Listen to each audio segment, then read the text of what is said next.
For this video, I wanted to talk about the Aviator, which is the second collaboration between Leonardo DiCaprio and Martin Scorsese. Um, Probably still my favorite. Favorite from them, I think. I think it's a masterpiece. It's a brilliant, brilliant film. In just 2 short years between Gangs of New York, you can really see both Martin Scorsese growing as a director. Still, even in the '70s, one of the greatest directors. The fact that he would find room to grow and basically just take on projects that are bigger and more elaborate. Definitely the fact that he shows growth at that time frame in his career when he wouldn't have to, that shows a lot of balls as a director. And of course, Leo, his growth as an actor, he is exceptional in this film. He's brilliant. I just love this movie so much. I really do. Of course, it's the story of Howard Hughes, which everybody kind of knows sort of about Howard Hughes. But I think this movie tried to shed a little bit of light because kind of the main idea of him is, crazy old man who's super rich, kept his urine in bottles, had long fingernails, and everything with his will, and all that stuff. So this one kind of showed his golden days and kind of what it does really, really well. At the same time, it shows you him as like the celebrity basically, but also hints of tragedy to come. So it hits these notes of tragedy and triumph so simultaneously, so perfectly, that I'm just in awe of this movie. And basically it begins with his venture into filmmaking, obviously something that Scorsese knows very well about, and his daunting project trying to make Hell's Angels, and his obsession with trying to get everything just right, basically renting out his own private army that, where the reporters are joking that costs almost much as the real war. So that was great, and seeing that period of his life, and kind of what stemmed from that was his love of aviation, which this movie is called The Aviator. This is about Howard Hughes, the aviator, but what also focuses on his obsessive compulsive disorder, and not so much trying to explain it, but kind of putting little hints of what exactly kind of brought it into his head. Like, there's that great opening scene where he's a kid and his mother is washing him, telling him about horrible diseases and how he is not safe, and spell quarantine. Oh, so good. And as it gets progressively worse in his life, and how you can kind of see how this amazing genius, really, I mean, this innovative, rich playboy became this infamous figure that was known as being highly eccentric and creepy, I guess. But I think Leonardo DiCaprio, he does an excellent performance here.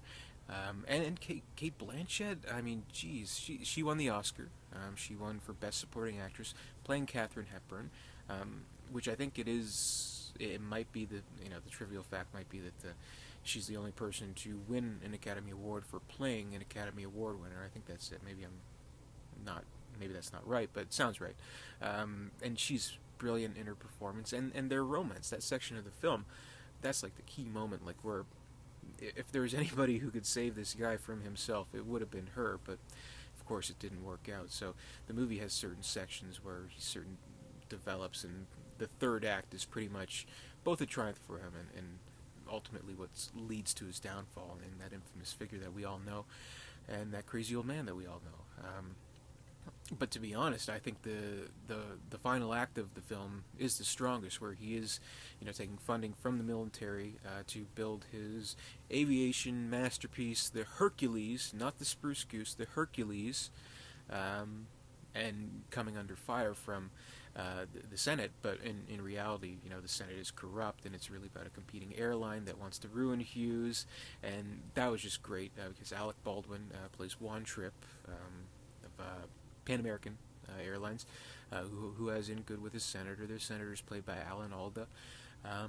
Alan Alda, he was nominated for an Oscar for Best Supporting Actor, which was kind of cool because he didn't really get as many accolades as some other people that year, but each time I watch this, I'm like, yeah, he is really great in this movie. Especially the scene. My favorite scenes of this movie are the Senate scenes, where basically Hughes is being bullied, but no, he's not having it. He's not having it at all. He turns it, flips on it on his head. It's such a great scene, just driven by dialogue. There's such elaborate scenes in this movie of aviation and huge undertakings from Scorsese, but just small scenes like that, just basically two men talking. There's of course reporters and lawyers, everything like that. May as well just be the two of them in the room. Which was just so well done. I mean, those are the strongest scenes of the movie.